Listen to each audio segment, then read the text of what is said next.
Hello student, good morning class.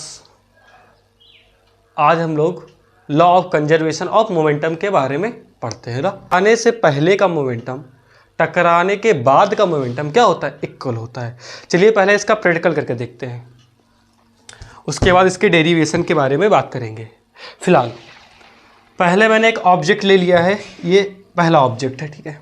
जो yellow वाला है ये ऑब्जेक्ट 1 है, और जो ये आपको हल्का रेड और ब्लू दिख रहा है ये ऑब्जेक्ट 2 है। अच्छा, अगर इन दो बॉलों को हमको मूव कराना है तो मूव कराने के लिए हमें क्या लगाना पड़ेगा? पहली चीज़ फोर्स लगाना पड़ेगा। क्या लगाना पड़ेगा? फोर्स। अच्छा, अब फोर्स लगेगा तो फोर्स लगने पे ये ऑब्जेक्ट चलने लगेंगे। चलने के बाद क्या होगा? यहाँ पे दोनों बॉडी पे अलग अलग मोमेंटम क्रिएट होगा। मोमेंटम कहाँ से क्रिएट होता है? जब हम लोग फोर्स लगाते हैं, तो उसका कुछ इम्पैक्ट भी पड़ेगा। अब मैंने दो ऑब्जेक्ट लिए, ध्यान से देखिएगा। इन दोनों ऑब्जेक्ट पे मैंने मोमेंटम लगाया, इन दोनों ऑब्जेक्ट पे मैंने फोर्स लगाया। क्या लगाया? फोर्स। तो जब मैंने इन दोनों ऑब्जेक्ट पे फोर्स लगाया तो यहाँ पे मोमेंटम क्रिएट हुआ। और देखो दोनों की वेलोसिटी क्या है? अलग अलग है। दोनों की वेलोसिटी क्या है? अलग अलग, है ना। जो ये हैवी बॉल है ये आगे जा रही है, जो ये लाइट बॉल है ये पीछे रह जाएगी। तो मतलब दोनों ऑब्जेक्ट की वेलोसिटी क्या होगी? अलग होगी। अच्छा, कुछ टाइम ऐसे आएगा कि ये ऑब्जेक्ट चलते रहेंगे। आफ्टर सम टाइम ये ऑब्जेक्ट आपस में टकरा जाएंगे।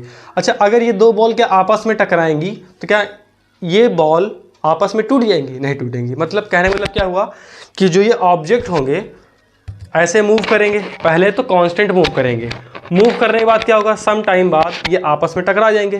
तो टकराने के बाद इनका मास चेंज नहीं होगा, लेकिन टकराने के बाद क्या होगी? इनकी वेलोसिटी चेंज हो जाएगी। तो यहाँ से क्या समझ में आया कि दो ऑब्जेक्ट होंगे, पहले आराम से वो मूव करेंगे, मूव करने में क्या होगा?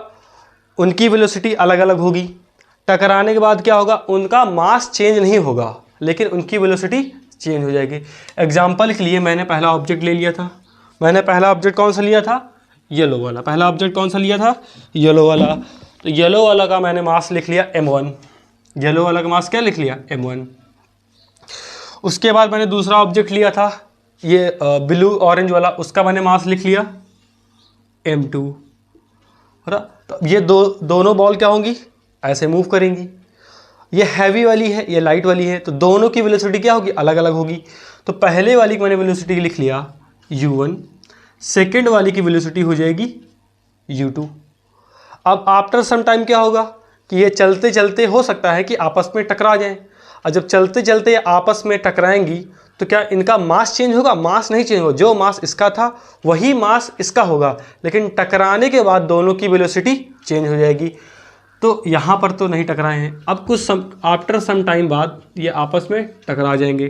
तो जो पहला मास था उसका मास वही रहेगा, और सेकेंड वाले का भी मास वही रहेगा। चेंज क्या होगा? वेलोसिटी चेंज होगी। पहले वाले की वेलोसिटी u1 थी, इसकी वेलोसिटी हो जाएगी v1। सेकेंड ऑब्जेक्ट की वेलोसिटी थी u2, तो इसकी वेलोसिटी हो जाएगी v2। तो फॉर्मूला क्या दिया हुआ है? Total momentum of before collision is always equal to total momentum of after collision. तो पहले होगी बॉडी 1 का मोमेंटम प्लस बॉडी 2 का मोमेंटम। मोमेंटम का फॉर्मूला क्या होता है? P बराबर mv।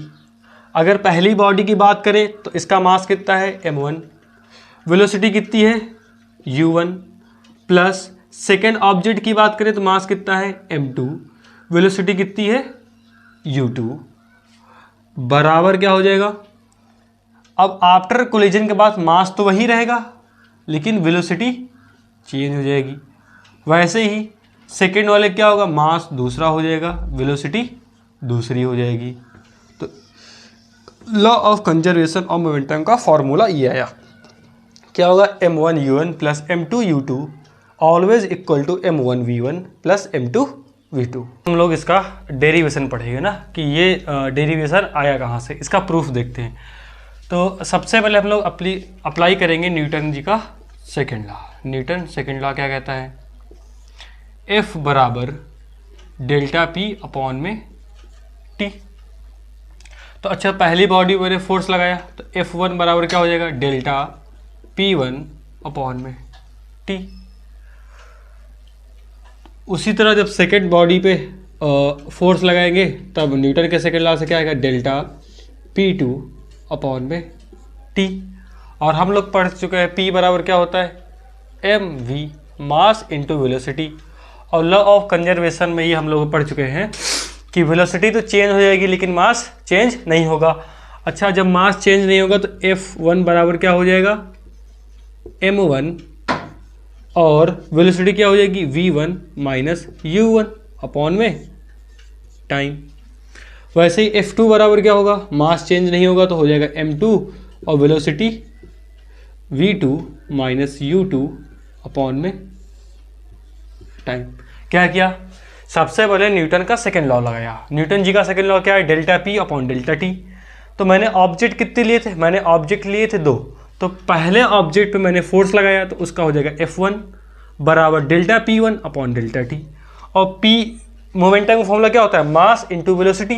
तो पहली बॉडी थी तो मास हो जाएगा m1, लेकिन उसकी जो वेलोसिटी होगी वो चेंज हुई थी, है ना। तो चेंज होने का मतलब v1 माइनस u1 अपॉन में t। वैसे ही सेकेंड बॉडी में जब मैंने फोर्स लगाया था तो F2 लिखेंगे। सेकेंड बॉडी का मास क्या था, m2 था, और वेलोसिटी क्या हो गई थी, u2 से v2 हो गई थी। और फार्मूला वेलोसिटी क्या होता है, फाइनल माइनस इनिशियल। तो फाइनल माइनस इनिशियल अपॉन में टाइम। अब लगा देंगे न्यूटन जी का third law. Newton third law क्या कहता है, every action is always equal to every reaction but in opposite direction. Opposite direction में लगेगा साइन क्या हो जाएगा, माइनस में। अब जब साइन हो गया माइनस में तो F1 की वैल्यू यहाँ पुट करेंगे तो हो जाएगा m1 v1 u1 अपॉन में t बराबर माइनस बाहर हो जाएगा, क्या बचा, m2 v2 u2 अपॉन में टाइम। तो टाइम से टाइम ये कैंसिल हो जाएगा। तो m1 का मल्टीप्लाई v1 से होगा तो m1 v1, m1 का मल्टीप्लाई u1 से होगा तो m1 u1, ये लग जाएगा माइनस बराबर m2 का मल्टीप्लाई v2 से होगा तो m2 v2, v2 प्लस में था m2 माइनस में था तो हो जाएगा माइनस। वैसे ही m2 का मल्टीप्लाई u2 से होगा तो m2 u2, m2 माइनस में u2 माइनस में तो माइनस माइनस क्या हो जाएगा, प्लस। उसके बाद क्या लिखेंगे, m1 v1 को एक साथ लिख लिया, और ये m2 v2 को इधर भेजेंगे तो हो जाएगा प्लस का m2 v2 बराबर क्या बचा, m2 u2, माइनस वाला इधर आएगा तो प्लस m1 u1। यही प्रूफ करना था, ये हो गया हेंस प्रूफ। चलिए अब हम लोग पढ़ेंगे जो न्यूटन का सेकेंड लॉ है। इसे एक्चुअली भी क्या बोला जाता है, रियल लॉ ऑफ मोशन।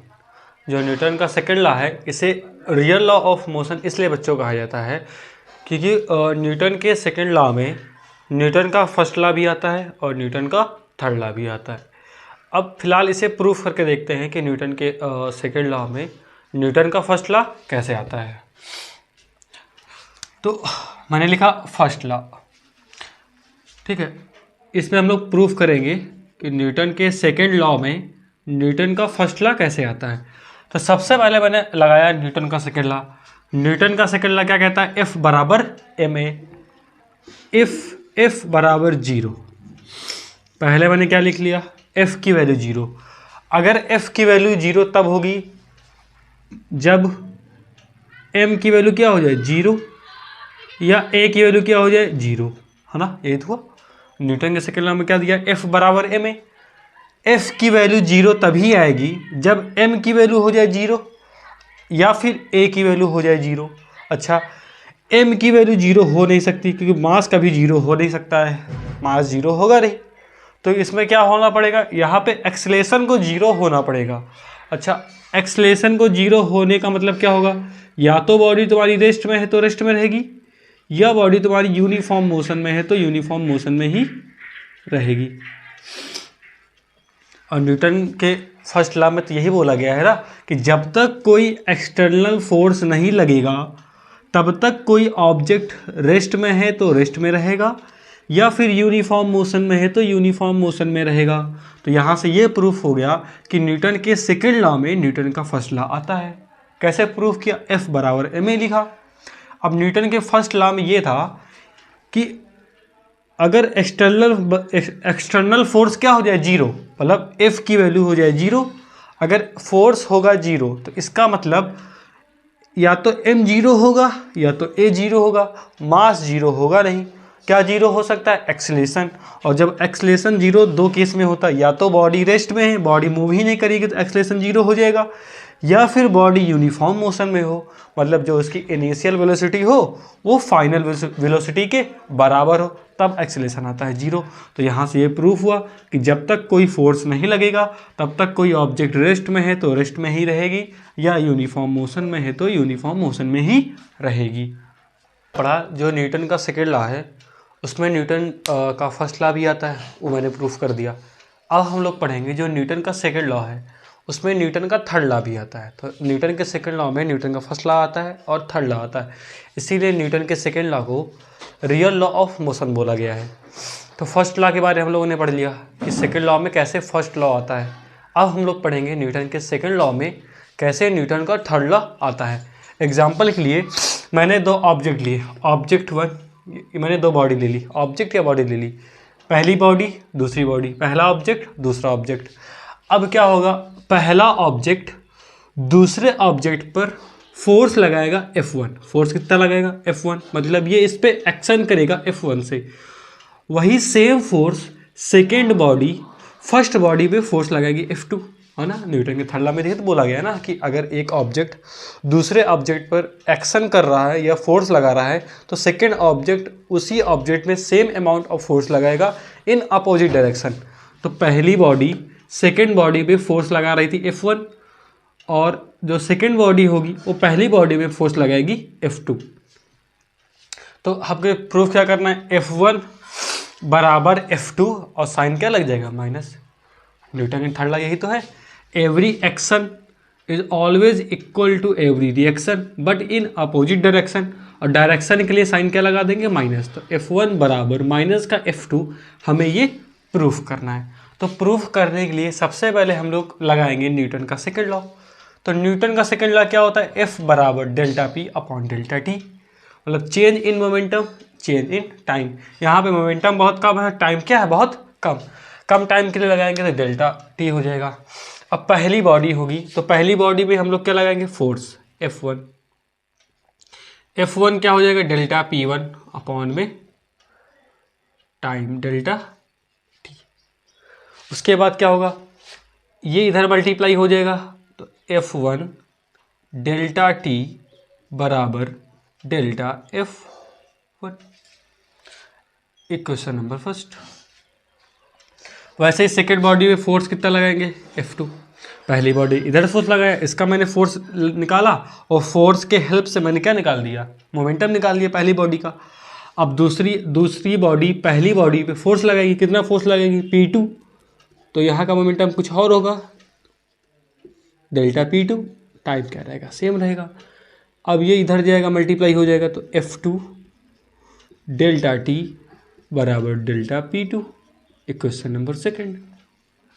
अब हम लोग क्या लगाएंगे? According to law of conservation